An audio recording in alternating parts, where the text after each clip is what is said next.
Hi, everybody. My name is Linda Abraham, and I am the president of Accepted and the moderator for today's webinar. So please, right now, I'm going to ask you all to start writing the questions you'd like answered in the question window. This is going to be a Q&A, so we're relying on you. I have a couple of questions prepared, but we're relying on you to pose your questions so that our panel of experts can answer them. So again, please post your questions in the question window. If we ask a question of you, we ask that you respond in the chat window. It'll help us cover more ground. Okay. I want to welcome all of you to applying to business school in a test optional application surge. And again, this is a live Q&A with experts. While you're typing your questions, I'd also like to ask a few questions so we can get to know you and also introduce our panelists.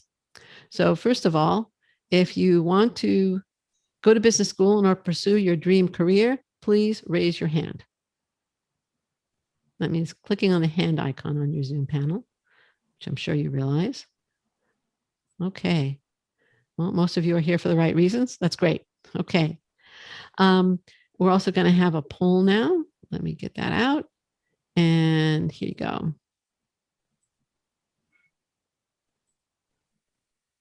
When do you plan to apply is the question. And the answers are round 1, 2021-22. Now there's this upcoming application cycle. Round 2 in this upcoming application cycle. Later in this upcoming application cycle, or in a later application cycle. Okay, in other words, in 2022-23, you want to matriculate, in 2023 would be the last option. Okay. And we have, let's see.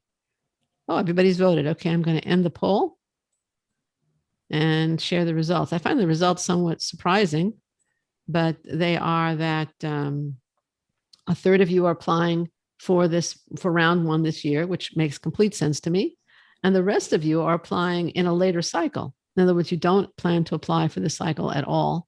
And I'm wondering if somebody misunderstood me here, but it's 1/3, 2/3, that's the split. So, okay, that's the results. Thank you. And then the next poll is a very simple one. I am either a first-time applicant or a reapplicant. Please let us know which you identify with. I am a first-time applicant or I am a reapplicant. That should cover all people here.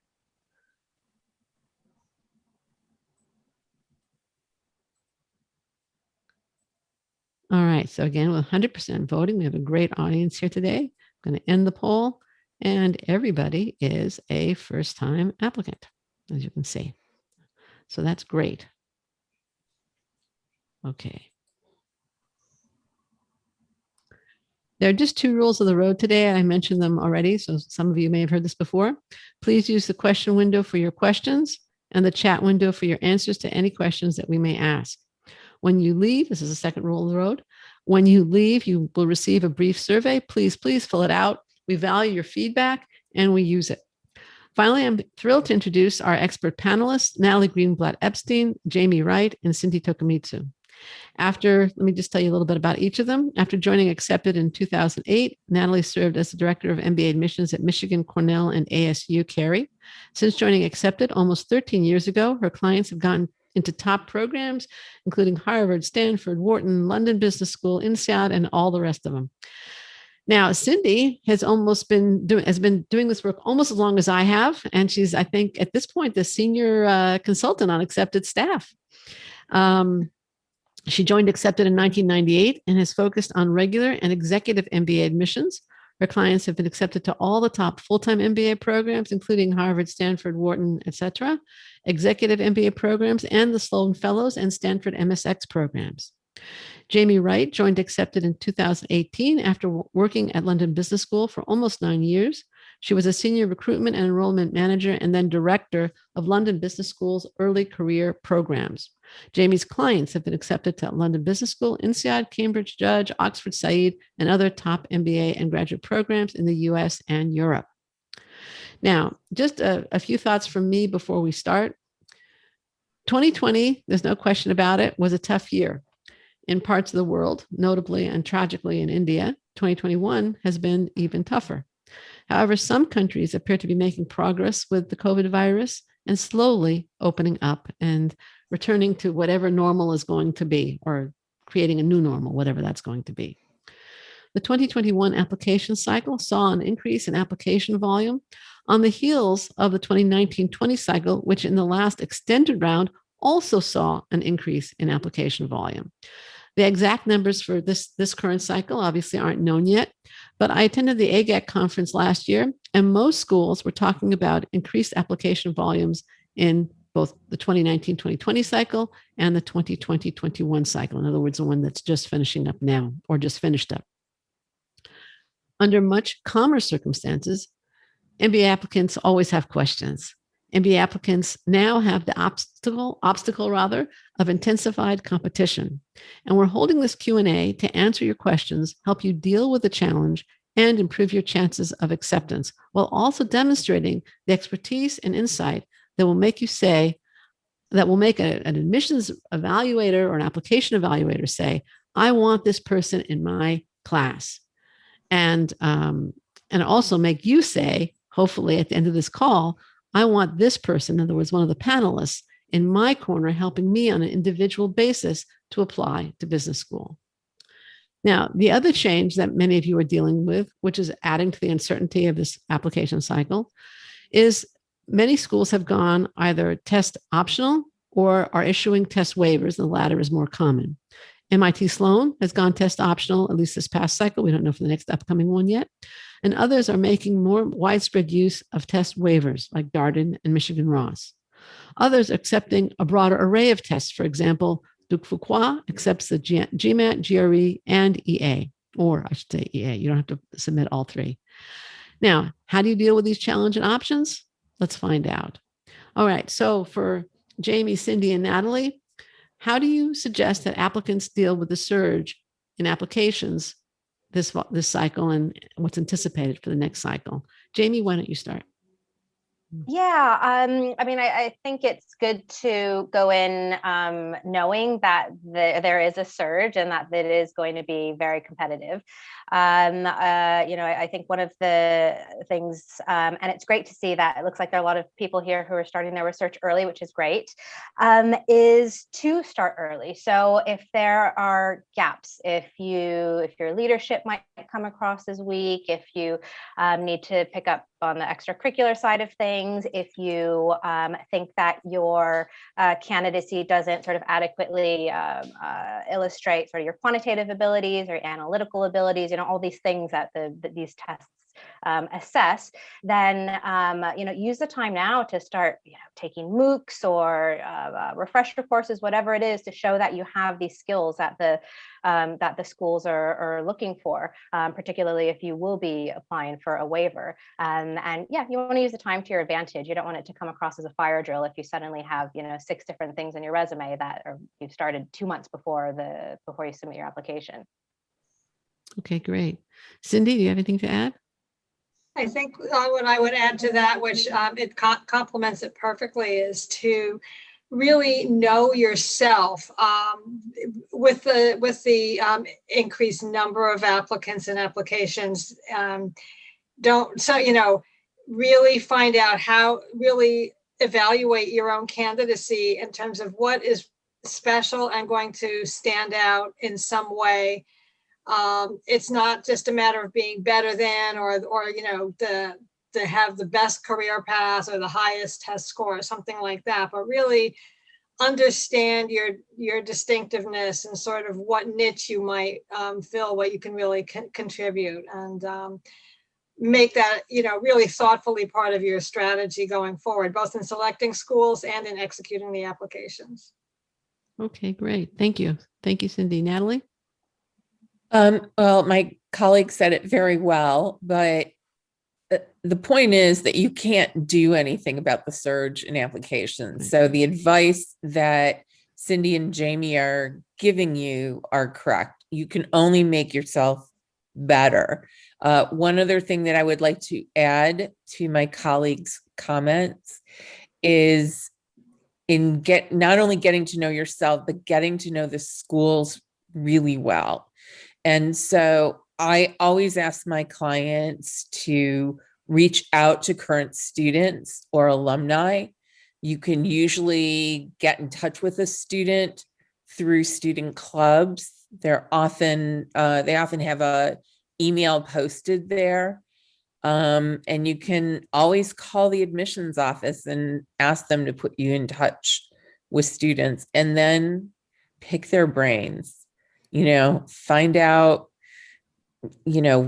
what is special about the school. Were there any, big surprises?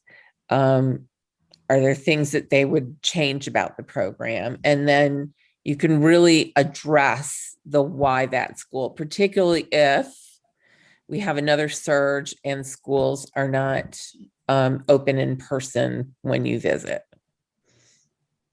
Okay, great. Thank you. So I would like to just add a little bit to what Natalie said, and I think she basically did say it. It's doing the research is part of the battle, and definitely very important. And I think Cindy and Jamie also talked about making yourself the most competitive applicant that you can. But what I'd like to add to what they said is just making sure that you show a clear reason why you're choosing the school, why you belong at that school. You just haven't started paying tuition yet. That's the last piece, I think, in truly making differentiating yourself in a really, really positive way. Okay. All right, let's go to a question from the attendees from Arnold. And he asks, will opting not to sit for the GMAT limit or affect my competitiveness to be considered for available scholarships? You know what? I'm going to hold your question for a minute, Arnold, because I want to ask the question before we get to scholarships. I want to ask a different question about the GMAT. And the question I'm going to ask, and we'll get to Arnold's in a minute. So don't answer Arnold's question yet. Who should and should not take advantage of test waivers? Natalie, you want to start this one? Yeah, I mean, I think obviously if you're a great test taker, you want to take advantage of the test. So either, the GMAT or the GRE, and in Fuqua's case, the EA, if you choose to do that.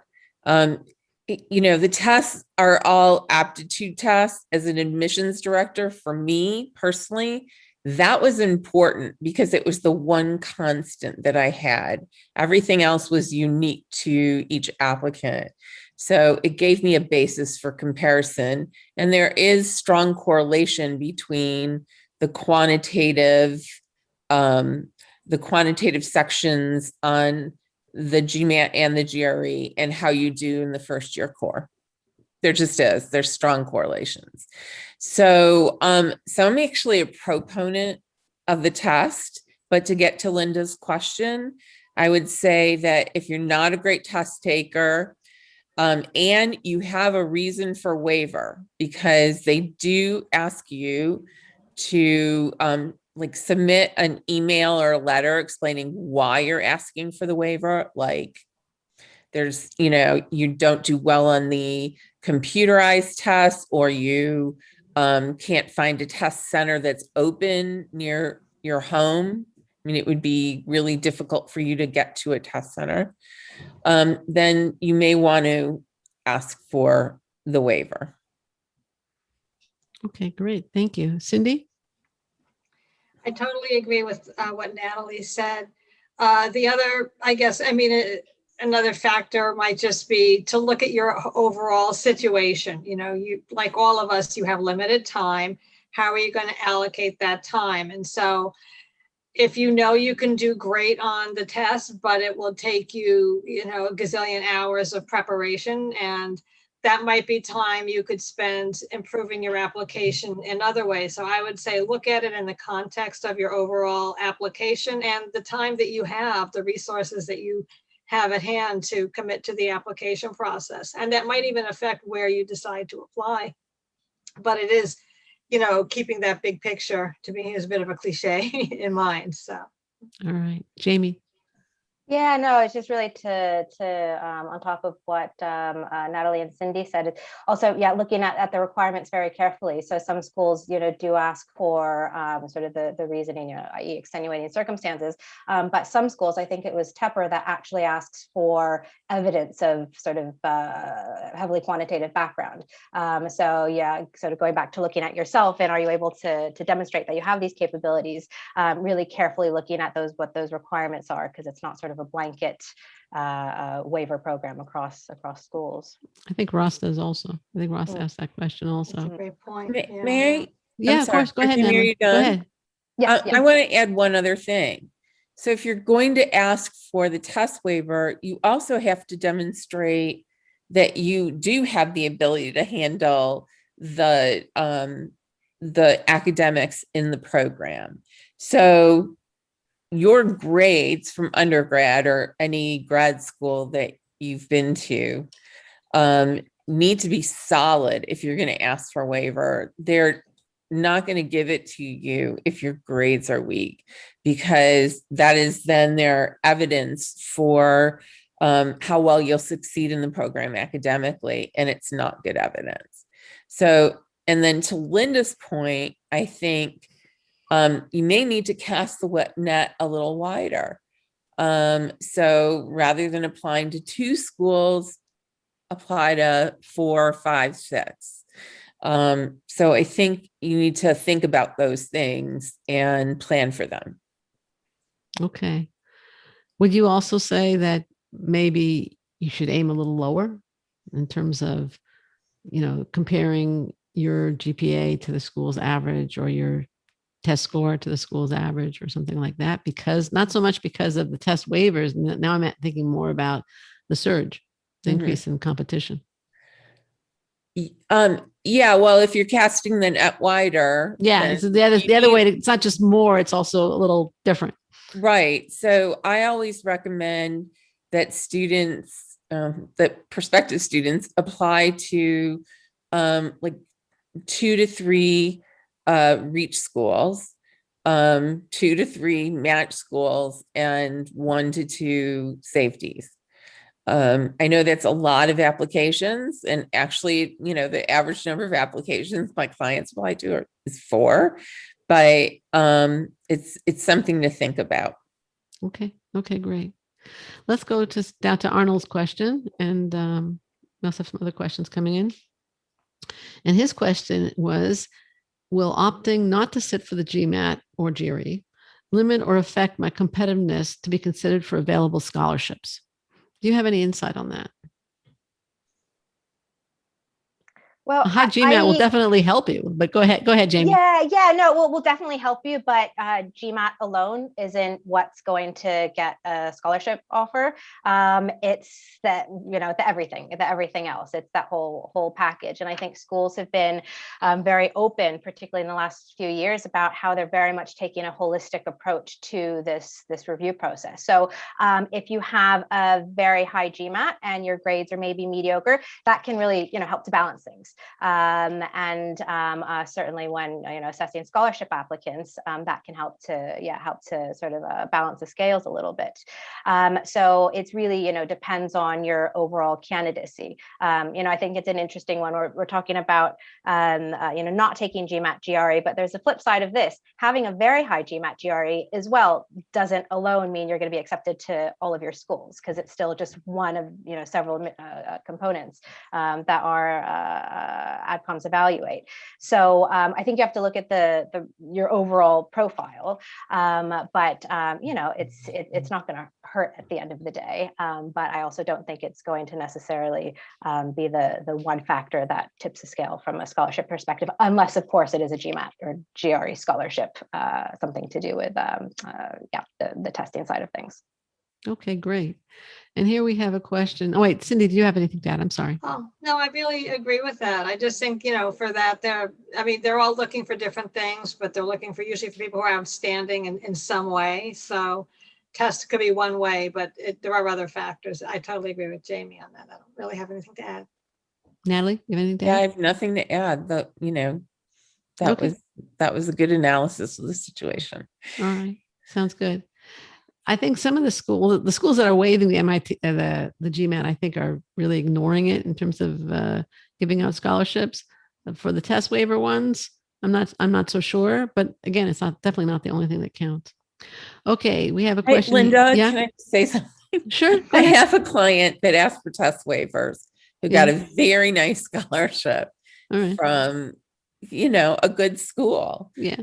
It wasn't, Harvard or Stanford, but it was a good school and she got a third tuition. So That's money. it's money. So she did ask for waivers and it's just one, person. It's not statistically significant and it is subjective. So, but there are incidences of this happening. Okay, great to know. Thank you. Hasib asks, is round one ideal for international students with or without GRE scores? Cindy? I mean, I think earlier is always better. There's just always the additional volatility that comes with the processing of an international application. So I would say marginally, yes. I do think it can be helpful to, and especially if things, you may then want to follow up and based on how things are going, then that also gives you some leverage if you absolutely need it to make some changes or do other things for a round two application if you needed to. I guess that kind of goes for anybody, but particularly the case because round two would sort of be the last option you would have if you did want to make a change as an international student for most people. Right, true. Jamie? Yeah, I don't really have anything to add to that. I think that's great advice. It's, apply early if you can, but you don't want to do it if it means you're rushing because adcoms can always suss out a rushed application. So yeah, but if you're able to, I agree. You definitely want to get in early if you can. All right. You have anything to add, Natalie? Yeah, actually, there's very little statistical difference between round one and round two. It may boil down to like 1%. And we know there are more people now applying in round one than in round two. Round two used to be the big surge round, and more people are trying to apply in round one because, again, if you apply earlier, then you have some options to think about if you have a application that you feel good about and want to submit. There is a psychological factor on the side of admissions, and Jamie, feel free to add your thoughts on this. The psychological factor is that when they start reviewing applications, with the exception of the deferred candidates that they've had from last year and possibly the year before, they have an open classroom, right? So if someone is targeting 900 admits, then it's 900 subtract the deferrals, and psychologically they're wide open. You go to second round and maybe they only have 400 spaces at that point. So it, psychologically it becomes a little bit more competitive in round two. And same thing with round three. Yeah, I think that's a completely fair assessment. And as well, when you get to that round two, if you're looking at that 400, you're thinking about, okay, well, did anyone in that, I think you said, so 900 in the first stage, do I have, people who have this profile already? What makes this person in the 400 different? So yeah, I do agree that there is, sort of a psychological element to it. Whether or not that, they purposely do that, it's for anyone doing it long enough, it'd be in the back of their minds. All right, great. Now, I'm inviting our audience to post questions if they have them, but I have a question for you. And it's not about the application surge specifically or even about test waivers, but there are more and more questions about COVID. How did you respond to COVID?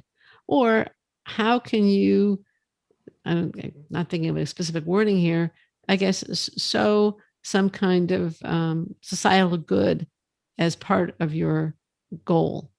They're not exactly the same question, but I think they are related. So do you have any thoughts on that? Let's see. Jamie, why don't we start with you this time?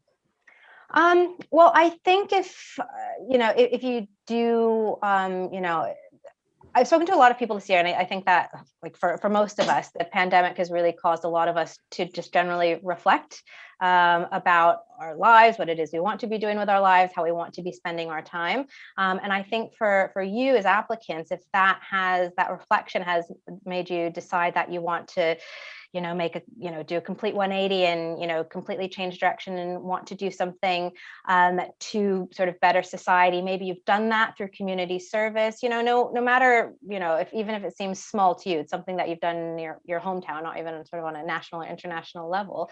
It's absolutely worth talking about. I mean, it's all about developing your story and your journey, right? So what you need to do is do it in a way where you can sort of very easily connect the dots for the AdCom. So they want to see sort of if you made this decision to sort of make this jump to, something else, it would be like social impact investing. They want to know, okay, what was the catalyst for that? How will your past experience support you in making this transition?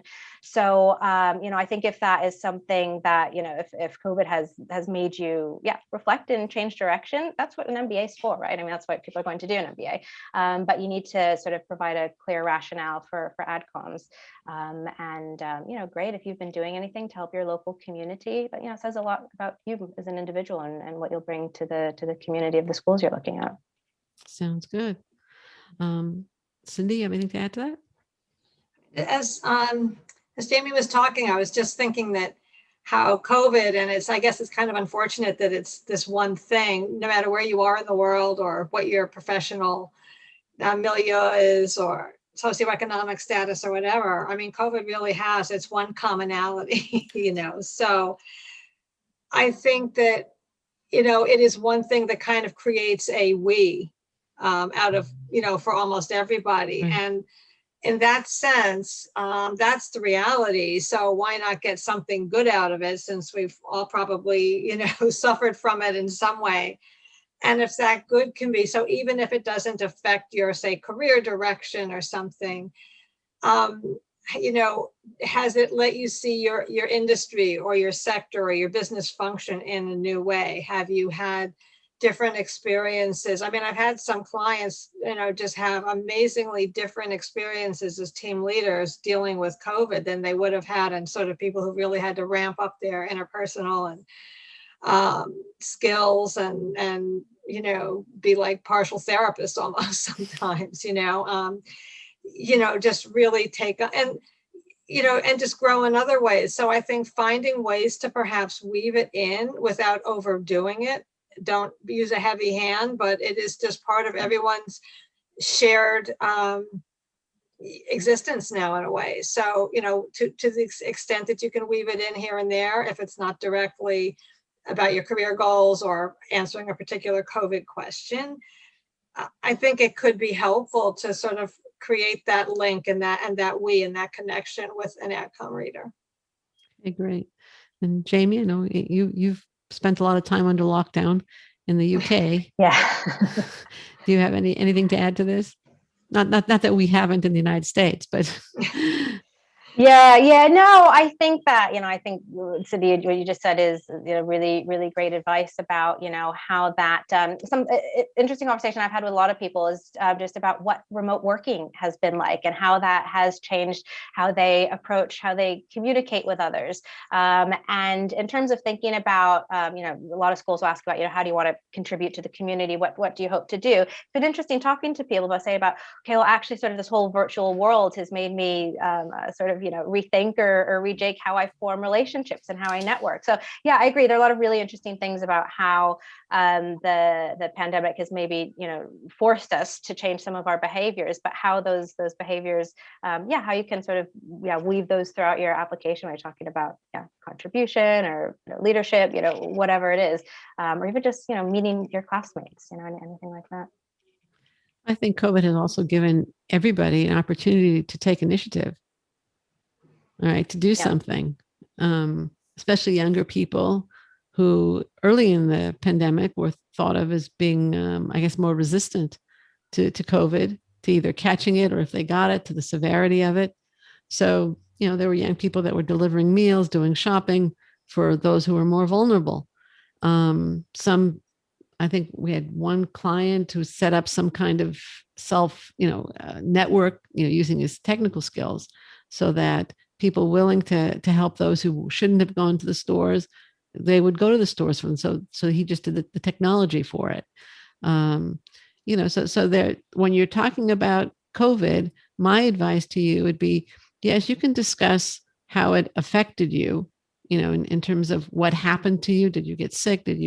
I hope it's not true, have a loved one either get seriously ill or pass away? Did you lose your job? Those are things that happened to you that you had no control over. But did you, in response to COVID, take initiative? That would make a great MBA application essay. Take initiative, start something, launch something. That would make a great essay, or has the potential to be one. All right, we have more questions coming in. And again, I invite you to post your questions. It's another one from Hasib. Is working in a family business competitive experience compared to those applicants who are working in multinationals? And can we send references from clients if we're working in a family business? I'll tell you what, Jamie, since we all have a lot of international clients, but you're in London Business School, and I think London Business School is 90% international. So what would you have to say with that? Is working in a family business considered competitive experience, or what kind of family business experience is competitive? I was just going to say, it depends on the experience. What you do. It depends on what you do. And, they'll be looking at your experience the same way they would as someone in a multinational. Have you accelerated in the company? Have you been involved with strategic initiatives? Can you show impact? So they'll be looking, for all the same things. And, sure, working in an MNC, certainly, there's maybe some brand recognition, but again, that alone isn't what's going to get you even into, well, might help with an interview, but it's not what makes offers. So yeah, it depends on your experience and what you've done to make a contribution and to impact the company. So yeah, I think most schools are really interested in seeing people coming from family business backgrounds. And yeah, in terms of the reference question, clients, vendors, suppliers, as long as don't have the same last name as you, is usually advisable. Okay, great. Natalie, you have anything to add? Yeah, I mean, I've worked with a lot of people who come from family businesses. There are several schools that have programs for people coming from family business. Most schools have clubs for people that are working in family businesses and want to continue, and coursework, classes. So does it have as much meaning as a big corporation? They're completely different beasts. I do think admissions committees tend to veer with name brand companies because it's easy to think, oh, this person's going to be able to get a job after the MBA. But if you have a great reason for being in the family business and what you want to do for that business on the other side, if you're, again, planning to stay with the business, then I think that's fantastic. I had a client many years ago, actually, who was part of a family business and talked about a commodity product that they made and how he wanted to make that a brand. This guy went to Harvard. This young woman I was talking about earlier that got this big scholarship, also family business, also talked about what she wanted to do on the other end, which had nothing to do with the family business, but it was the same industry. And she was able to take the skills that she learned in the family business and think about how can I apply that to what I want to do in the future. So I love working with people that come from family businesses. I came from a family business and I work for a family business now. That's so right. Not my family, but Linda. That's true. Cindy, you have anything to add on this topic?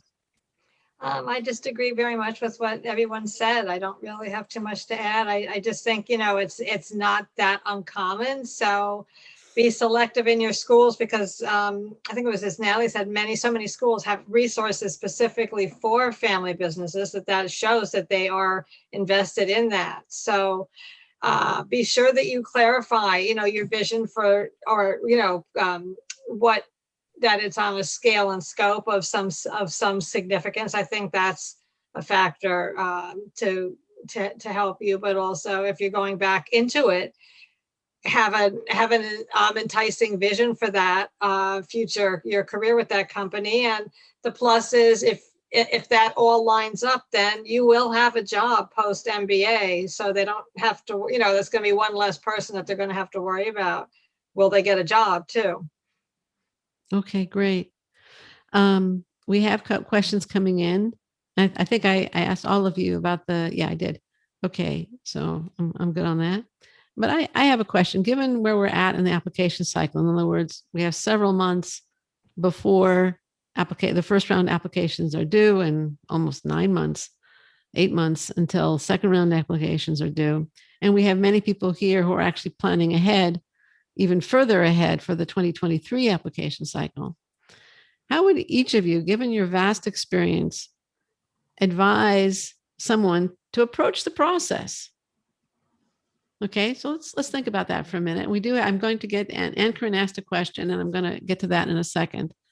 But that's I think just a good question, given where we're at in the cycle, given the competitiveness of the last cycle.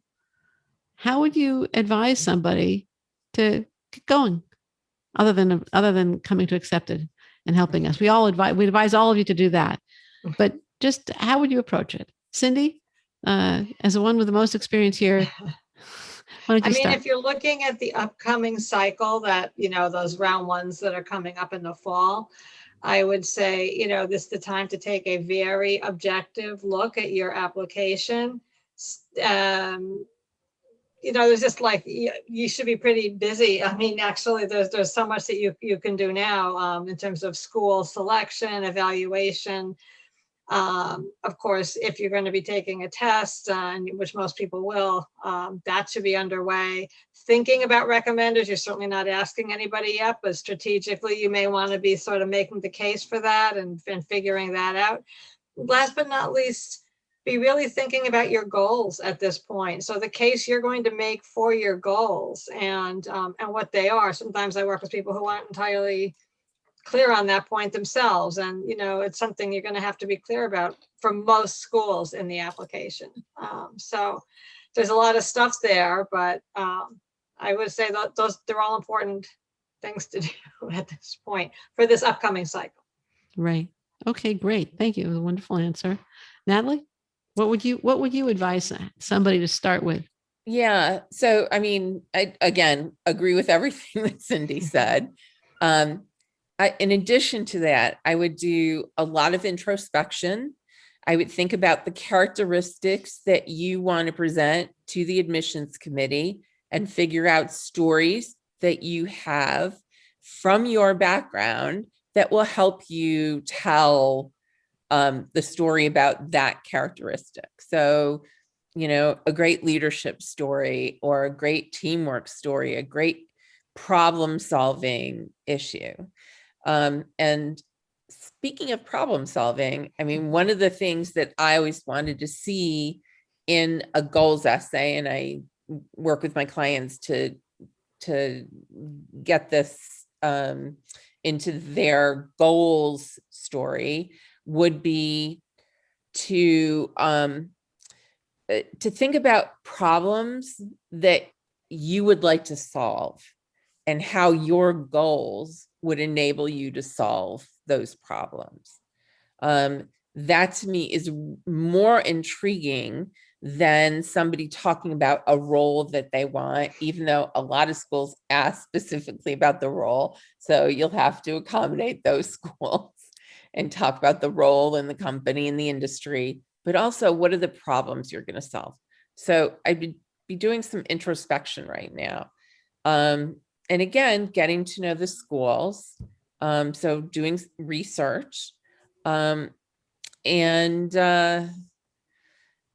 you know, I mean, just getting teed up right now, be organized, you know, have your spreadsheet and figure out what you need to do first and second. And that's something that we also help you do, is if you need to think about the order of things that you need to approach, then we'll help you do that. Great. Thank you, Natalie. That was great. Jamie? I don't really have anything to add. Cindy and Natalie have given excellent advice. I think just to add on Natalie's last point about sort of creating a spreadsheet, helping yourself prepare, it is easy to get sort of lost in the wave of applications. It can become very overwhelming. If you can sort of start early enough and prepare by having your checklist, by having your, setting yourself some, milestones, whether it's, having certain essays done, whether it's having your resume completed by a certain date, it's really nice just being able to tick something off your to-do list. And as you can go through each of your application requirements and tick them off, it's quite a nice feeling to have. And you want to have some wins along the way through the application process. It's tough, but there's a lot that has to be done, as Cindy and Natalie both just described.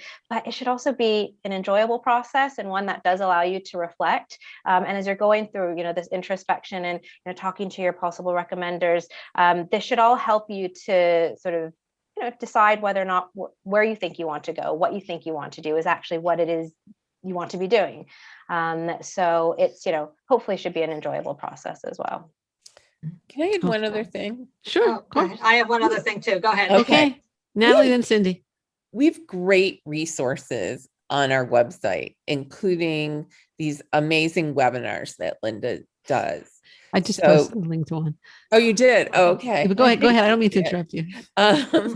So, I mean, look at these resources. They're really amazing. We've, over the years, laid out a plan of action for you. So, certainly we want to work with you. That's what we do, but look at the resources that we offer as well. Start reviewing those. Okay. And Cindy, what did you want to add? This is more like an asterisk than a whole point, but like where we are now, mid-May, is like, where there still is time. If you need to take a course in statistics or accounting or calculus, you can take it online and probably complete it and do get an A. But this is just like that moment where if you need it, you don't want to miss it, because there is still time to do that. And it can be very helpful for the people who need it. It can really make a difference. Great point. Yeah. Yeah. Thank you for making that. Or now I have HBS, go ahead.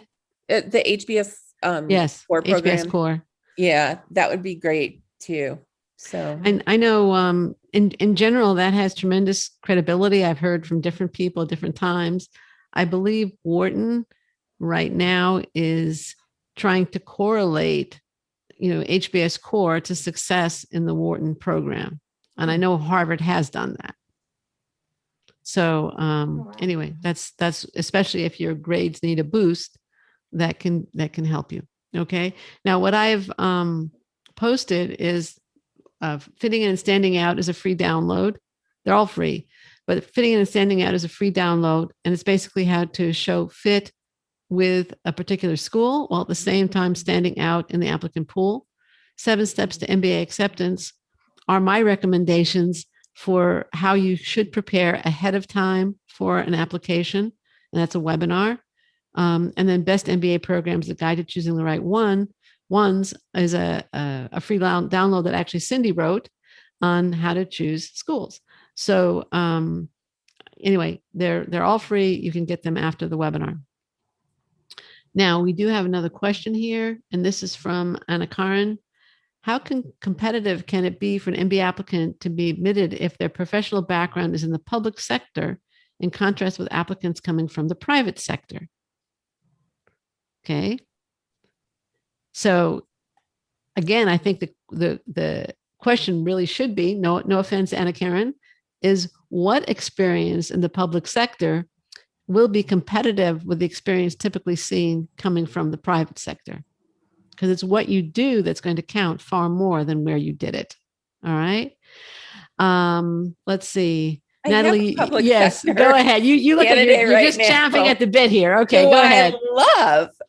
So I've worked with, again, I've over the years, because I've been here a long time, worked with public sector candidates. I'm working with one right now. He is an Phenomenal. outstanding candidate. I would have grabbed him in 2 seconds. So when I was an admissions director. So we're talking, what we've done with his goals is made sure that what he's been able to accomplish in his background in the public sector can easily be translated into the private sector, because his goals are in the private sector, and actually they're quite entrepreneurial. But he hasn't been an entrepreneur yet. And so we're kind of, that's why he's going to business school. Yeah, we're pulling in from his background in terms of, entrepreneurs are problem solvers. They're, risk takers. They're hard workers. Successful ones are. So we're pulling in from the work that he's done in the public sector and making it work for the private sector. And I can tell you, he's applying for the fall in round 1, but I can tell you he's going to be scooped up by a number of the schools that he's applying to. He's a really strong candidate. Okay. Let's see. Cindy, you have anything to add?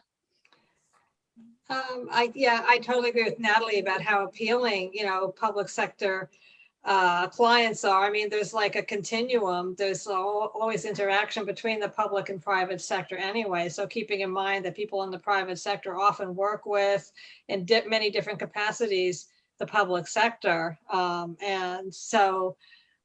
I think one thing, if you're coming from the public and going into the private sector, is just that the person has to just demonstrate some to show that they're making an informed decision, because it is a very, broadly speaking, very different culture. Of course, each organization has its own culture anyway, but, you just want to show that you're making that informed decision that, to when you're thinking about that switch, it's not just an idea, but you have some practical understanding of that environment.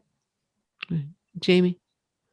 Yeah, just to, I guess, add on a broader level, is if you are coming from a quote unquote non-traditional business background, don't let that stop you just at the research phase. Schools, these programs are looking for diversity of opinion, diversity of thought.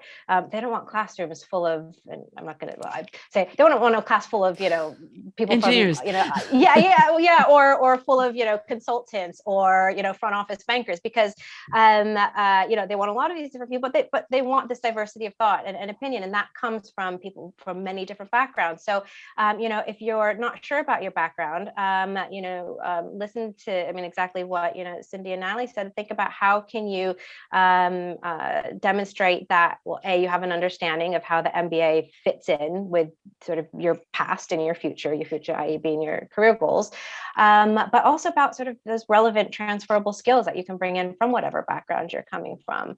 And going back to what we were talking about, using the time now to engage with schools and start your research, everyone's doing online information sessions now, which is great. And you can actually get, possibly FaceTime, but at least voice time with, people who sit on the AdCom and who work in the admissions teams. And you can ask them questions about who they're looking for. If you come from a non-traditional business background, what it is you need to do to make yourself stand out and come across as a strong business school candidate.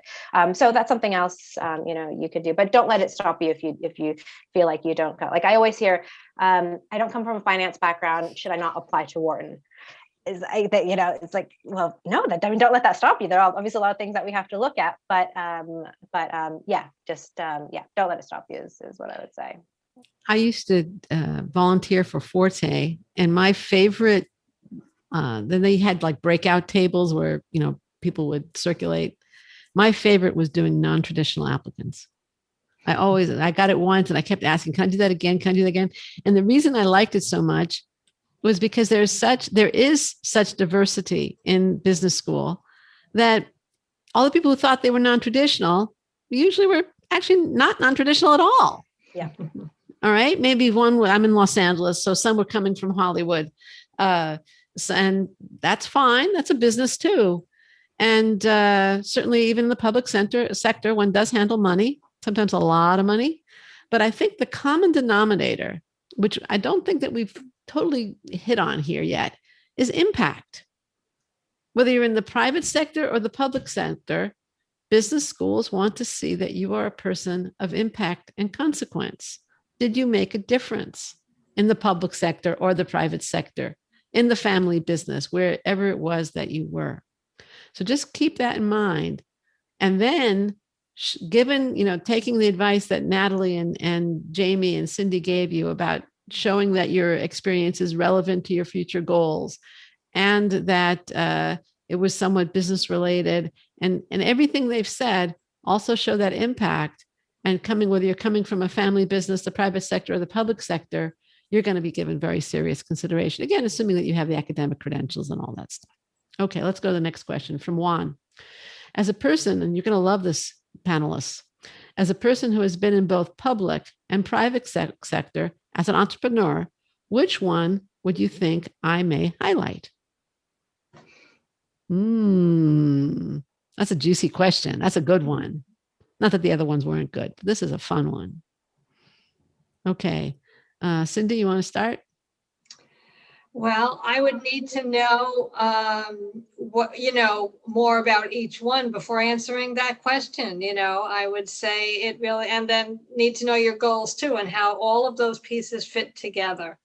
The one thing, whatever your goals are, is to draw from both of those experiences. I would try to use them both. I don't think it's a matter of which one to emphasize more, but depending on the particular question you're answering, you may find in some schools their questions draw out more one or the other one. But it'll be your goals will in part dictate that, and what you got out of each experience. So, hopefully in this case, you have those two different legs of your experience or two different prongs. So hopefully 2 and 2 equals 3. That's what I would say, is try to make those two things, use that kind of approach to like giving a relative sense as well to some, to the extent that you can. Okay, great.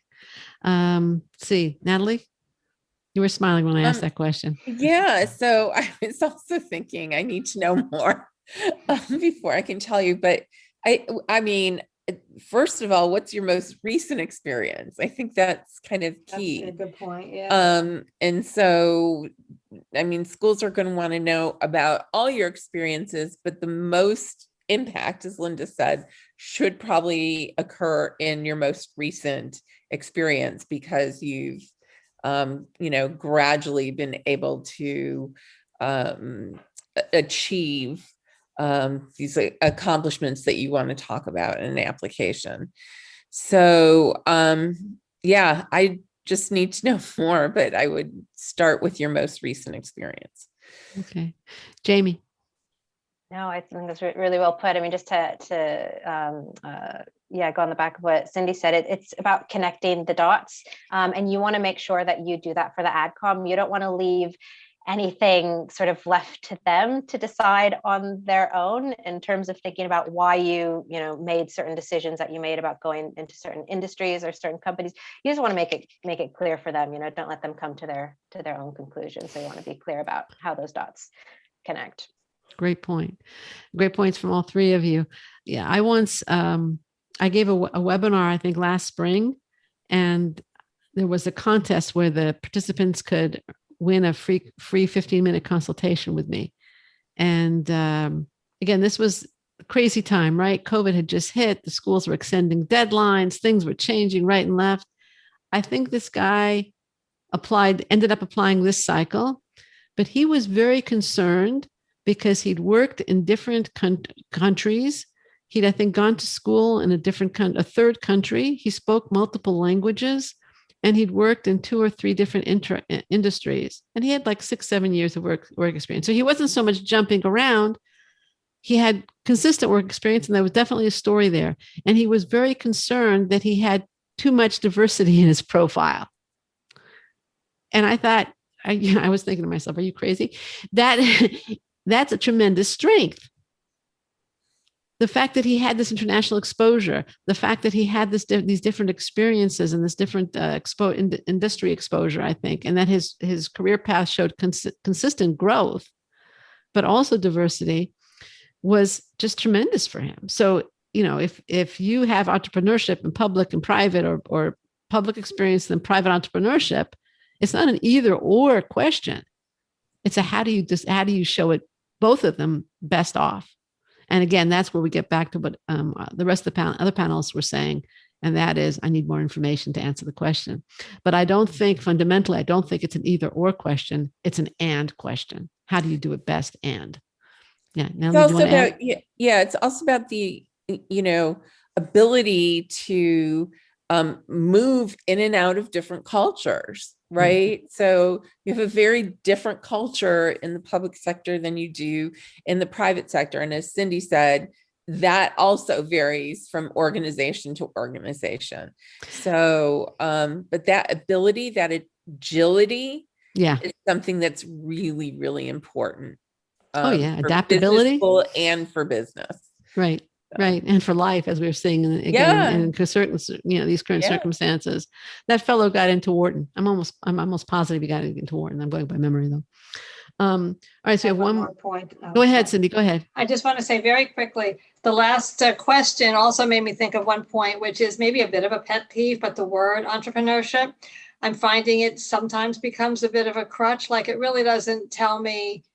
It sort of has like a broad stroke to it, but like, what was the industry? What was your specific role? Like, what fires you up about that particular product or market? Like, that's the thing that really matters, not so much just what when you really think about it, it doesn't really say anything specific. So get beyond that word, and I think that's just advice for entrepreneurs in general, is just not rely on that word. There's like a kind of magic sort of magic wand, fairy dust, magic wand. So. Yeah, it is a little bit general. And also, is there a difference between entrepreneurship and being a small business person? Am I an entrepreneur or a small business person? Right. I don't know. Can you not be an entrepreneur act as an entrepreneur in a large established company, right. like that you can do. So, it's a little, All right. We have another question here. I'm 34 years old now, full-time work experience, 10 years full-time work experience, and currently preparing to write the GMAT and apply for business schools. What age is too old to be competitive when applying for a full-time MBA? Cindy, I'm going to let you take that one. Mm-hmm. Well, there is some variation among schools. So for a regular full-time American MBA, you're definitely on the older end of, whatever that mid 80% is. You want to be within that for whatever school you're applying to. And it will vary. Some schools veer a little younger. Some schools are, welcome a little bit more seasoned applicants. So I would think a school, in my experience anyway, with my clients who are older applicants to regular MBAs, some schools have been like Kellogg, Ross, Yale have accepted older applicants more readily. There are always the outliers, but they've been more consistently welcoming to old. But, I would say you're at the outer edge, maybe even a little bit over that, so that there's a whole, like, if you're literally in the older applicant category, you do face certain challenges. And, so I will actually direct you to some, I think on the website, Linda, I have some information on that, because I don't want to go at length on it now, but. Mm-hmm. Jamie, do you have anything to add to that? I'll post the link in just a second. And I think, Cindy, if you're talking about the applying as an older or more experienced applicant, that post is great. And it's the advice in there. I just posted it, and it is Cindy's article. That one's great. I think the other thing to think about as well, aside from sort of fit and contribution, is on the backside, on the employability side of things. You have to think about the programs that you're applying to, the recruiters that are going to be coming to those programs, the types of roles they'll be recruiting for. If they're coming in and looking for mid-career hires, and you fall on either end of that, either your early career, kind of moving more into the senior side of things, they won't necessarily know where to place you. And then the program, they want to have students come onto the program who they can help with their career aims, and they want you to come onto the program to achieve your aims. If there are concerns that sort of your level of experience won't allow you to, or will cause any hurdles in doing that, it doesn't necessarily mean it's going to be a no, but you have to have a think about, okay, well, maybe I'm going to need to rejig my recruitment strategy a little bit. Maybe I have to have a think about, how the MBA I want it to help me in whatever it is I'm doing post MBA. So yeah, I think it's sort of thinking about the fit, the contribution with your experience in a classroom environment, but also kind of on the backside, the employability side of things. Okay, great. And Natalie, you have anything to add? I would add some programs like Sloan Fellows and MSX at Stanford. Mhm.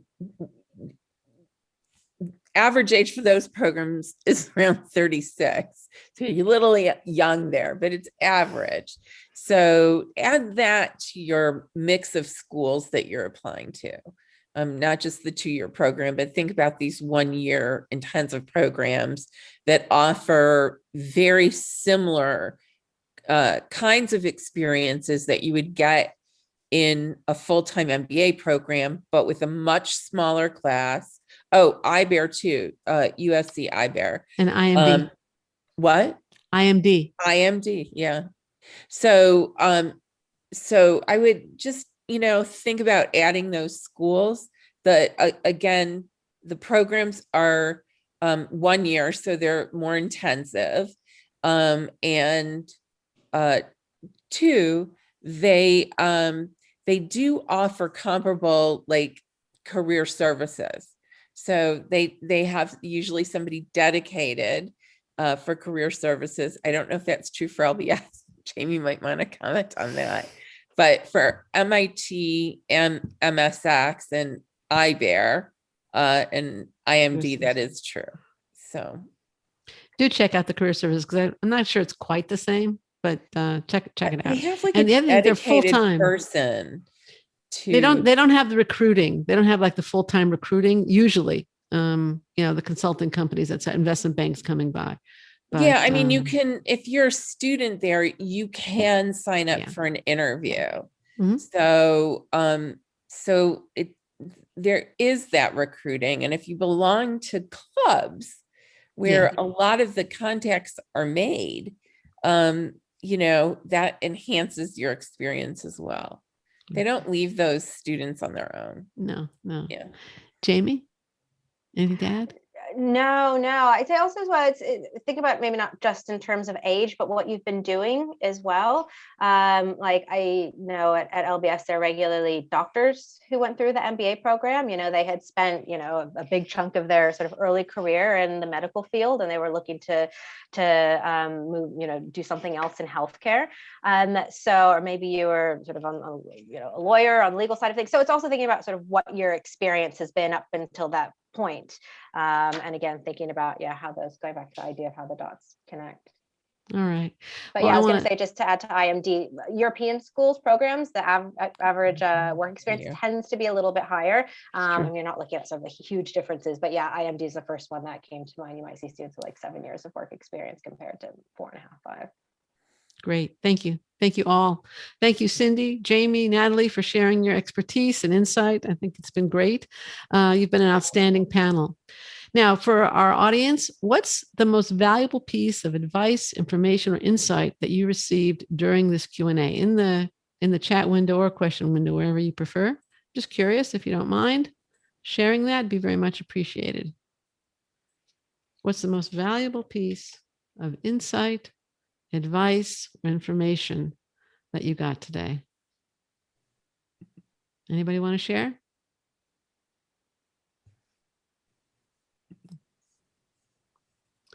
answer to all the questions and your insights. Thank you, Juan. Thank you very much. That's great. I'm more confident and optimistic to get an MBA. This is from Hasib. Thank you. That's a great response. All right. And okay, so I want to thank you, applicants, for joining us today. If you would like to work with any of the panelists or any other accepted consultant, here's what you should do after the Q&A. I've just chatted you the link to our services section. You can go to www.accepted.com/MBA/services. Choose the service that's right for you. Get the guidance you need for the missing how. We've given you general advice, but of course, many times the panelists said, I'd love to have more information. Give them that additional information so that they can give you advice that's tailored to your specific situation and goals. And then you can go from confusion to clarity and from doubts to confidence. You can request your consultation in the comments box, your consultant rather, if there's anybody in particular you'd like to work with, in the comments box on the order form. Now, some of you may be saying or thinking, isn't accepted expensive? Well, you know, the truth is that rejection is also expensive. And actually, it can be far more expensive than accepted. So let's look at the risks of not applying with accepted. If you don't apply, are rejected, and need to reapply, the cost of reapplication can be easily couple $1,000s, far more than our fees. A year of earnings at a much lower level than after you earn your MBA degree is the most expensive impact of rejection.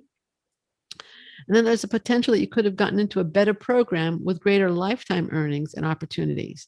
And I'll let you figure that one out.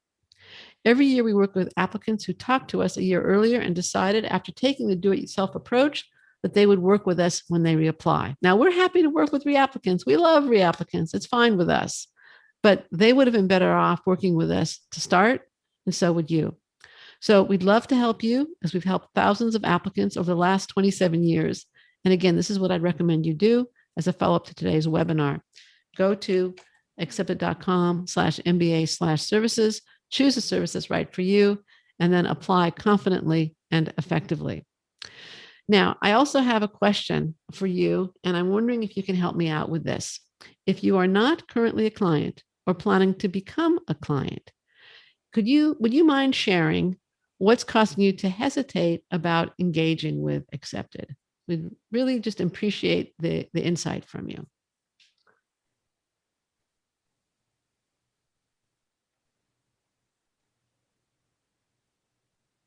Waiting to give GMAT. Okay, that can be a very valid reason.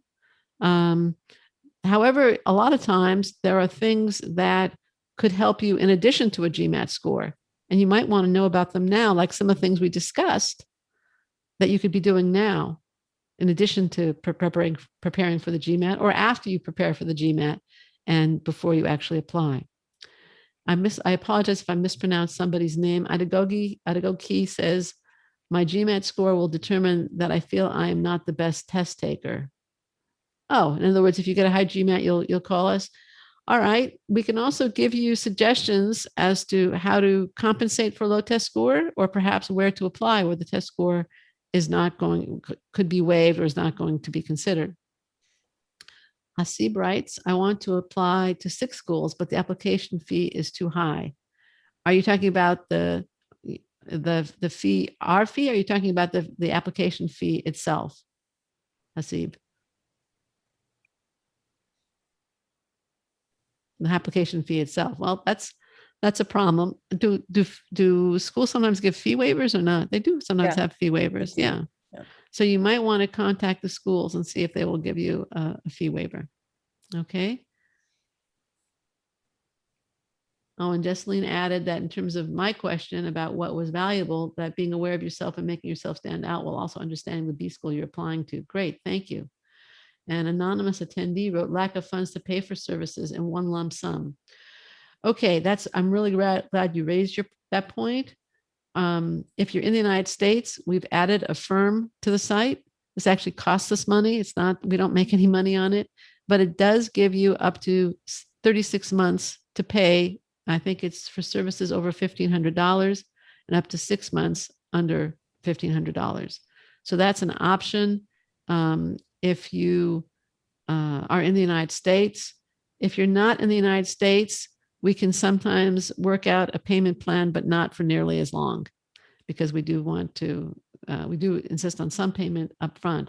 But again, that would imply if you start early, let's say you're aiming for round 2, which is due in January, we could probably give you a 6 or 7 months payment plan. So it would be worth your while to contact us and see if that's possible. If you're aiming for round 1, then it's probably a 3-month payment plan. Okay. But anybody else want to add anything in terms of concerns that you have? Anything I can address? I also want to point out that if you are, there's also PayPal on our site, which is again for US residents, but it gives you 6 months to pay no interest. Affirm does charge interest, but it gives you a longer period to pay. Anybody else want to say what's causing them to hesitate? If not, I'm going to, let's see. All right. I'm going to thank you very much for your attendance. I'm once again going to thank the panelists for coming and sharing their insights, and wish you all good luck with your applications. You have a very good day. Take care, everybody. Thank you again.